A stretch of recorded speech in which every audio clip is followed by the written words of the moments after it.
Okay, so we're going into plugins that let you select pixels based on their color. Let's go with Luma. Luma Select, as you can guess, lets you select pixels based on their luminosity. This plugin comes also free if you want it. We have a minimum luma threshold, a maximum luma threshold. So below a minimum luma threshold, everything gets keyed out. With maximum luma threshold, everything above maximum gets keyed out. And of course, you've got the fall-offs for minimum and for maximum. Again, you're able to invert the effect and get the original alpha, full alpha, luminosity and full luminosity. You won't see a difference here because the original image did not have its own alpha channel. Let's go to color. We did this one. Okay, here we have a very simple plugin that basically lets you allows you to select red pixels, green pixels, blue, yellow, cyan, magenta, white, black. Basically, it's very intuitive, and you might say it's amateurish in the way it works, but that's the way you think about colors. That's the way your client think about colors, and you won't believe how useful this solution is. So basically, let's assume we want to select the yellow flowers, nothing else. Okay, we remember the flowers were yellow. Okay, we've got them selected, but also we've got some green and some of the red patch selected. So red into negative, raise the yellow. Okay, now green into negative. Okay, probably some cyan and blue as well into negative. And now we have a selection in Luma channel or an alpha channel. We might as well reduce the whites if we don't want them. Take a look at the penguins photograph. If you run a color select on them, we've tried to remember the image itself. So they've got some yellow and reddish patches on them. So let's do this. Red, yellow, and since they were surrounded by blue, let's reduce cyan and blue. Let's reduce white and blacks. And there we go. We've got the patches selected. Might as well select the black parts. There you go. With nothing else. Reduce blue, reduce cyan, and again we've got the white and black parts selected. I can see some yellow and red, so reduce these and yellow. This is basically a very simple way of selecting pixels the way, like I said, you think about colors and the client thinks about colors. And you'll be surprised how useful it is in many cases. The mode of selection, alpha and luma, I already told you that.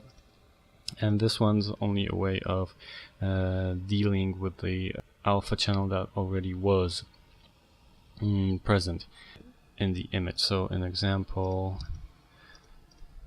let's select the whites fully. Okay, alpha. And now let's select the blue, the reds and yellows, right? So one selection does this, the other one does this. For now, we replace the alpha, so we've got only this, but we can actually subtract the selection from the previous alpha, and it works like this. Okay. A second plugin that is pretty similar but uses a different algorithm is Color Selection HSL. It's a little bit more technical plugin than the previous one. The Color Select plugin was very intuitive, and the way we think about colors, this is more technical. So basically you can select a hue of the color between 0 and 360 degrees. It's saturation and luminosity. So if we want to select those yellows again, I'm betting they will be somewhere here. And with the hue, you could actually go very, very, very softly, so you select more than you want, because now we're left with these bright patches, and we can go to luminosity, high threshold, and lower it. So we're no longer disregarding pixels based on their hue, but now based on their luminosity. You can also do the same with saturation. So no, we actually want to leave the very saturated pixels. We don't want these pixels that have small saturation. And again, we've got feather for all three parameters if you want to soften them up. Again, mode alpha or luminosity, and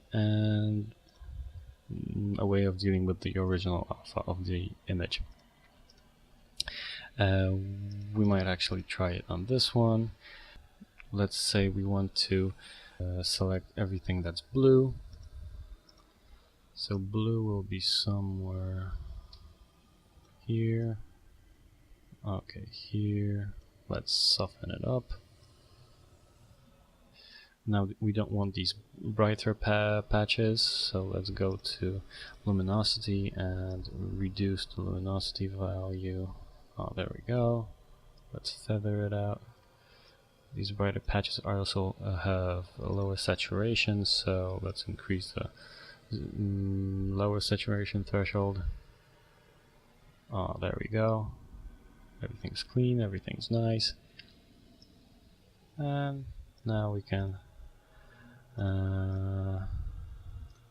invert it, and there we have a pretty nice selection of this. Okay, now let's go to, well, basically keyers. Let's say we have a green screen footage.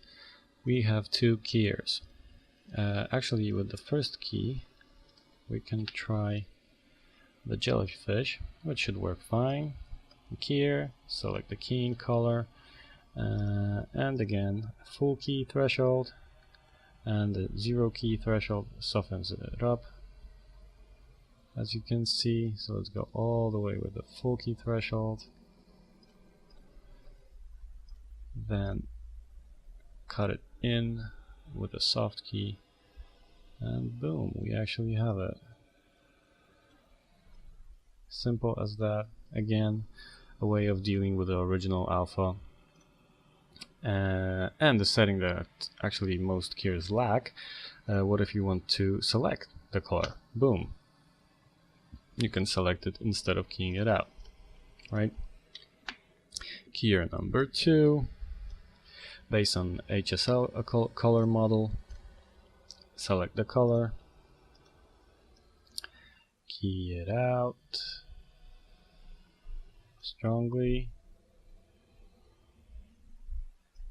then key it out a little bit softer, getting some of the detail back. Okay, again, you can retrieve pixels based on saturation values. If their saturation value is for example higher than this value, then they will come back from being keyed out.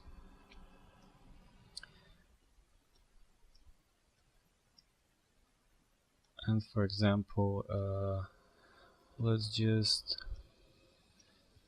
get the key deeper in so that we actually lose. I would like to lose some detail. Hello. Okay, watch these here, those bright folds in the jellyfish. You remember they were bright, so we can go to luminosity for restore threshold, lower the threshold, and they will come back. Also with a feather here. Okay, so we've got it keyed out again. And now we have a key. That's good or not, based on what you would like to see. It's not bad. What we can do with it, we can, for example, do an edge blur. What edge blur that does, it softens the edges of an alpha channel. It doesn't really blur the image, but it changes the alpha channel of the edge. So if you've got one in set, that means that the pixels on the edge will get less opacity than they have, right? If you have one out, that means the plugin will actually grow the color data one pixel out and lower its opacity. If you had two in out, both of these operations are performed at the same time. And again, two in, the operation goes inwards on 2 pixels, 2 out, it grows the color data by 2 pixels and softens them, and 4 in out, it's a very big blur. So if you don't 2 in, you can see the difference. That's pretty nice for an image like this. Okay, so let's try it with a real example.